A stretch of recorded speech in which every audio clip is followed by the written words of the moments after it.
سلام كدب runtii caawa farxad bay dhammaanteen noo tahay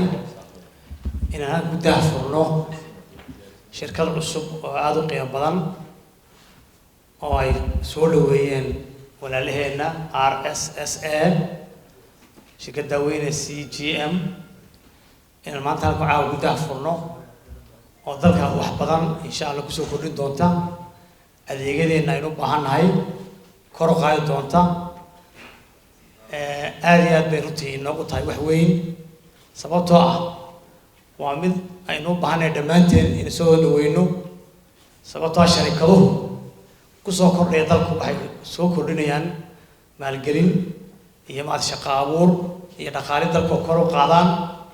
marka waxa lagu baahan dhammaanteen ku jooga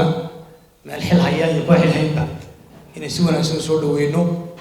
waxa maanta in dhaafayay ama culayska saaran yahay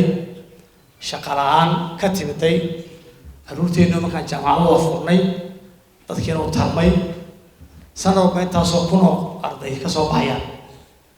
inagoo weli markaa dal curdina ah waxaan u baahanahay inaan cid kasta oo maalgelin ku samaysa dalkani aynu qiimihiisa aynu siino soo dhaweyntiisa aan siino karaamada aan siino aynu ka ilaalino mar walba inaan dana yaroo gaara ka raadino mar walba arteen dadku meelaha ka qayliyo wixii maalgelin la sameeyo dalka loo sameeyo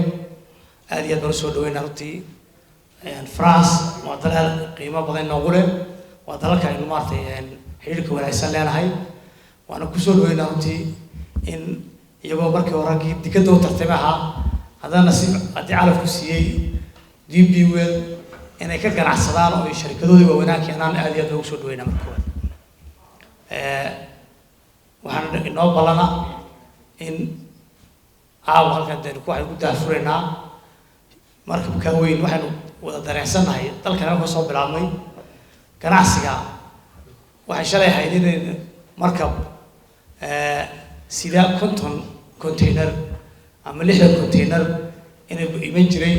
10 sano ka hor ama 8 sano ka hor dalka maanta waxa ilaahay mahadiya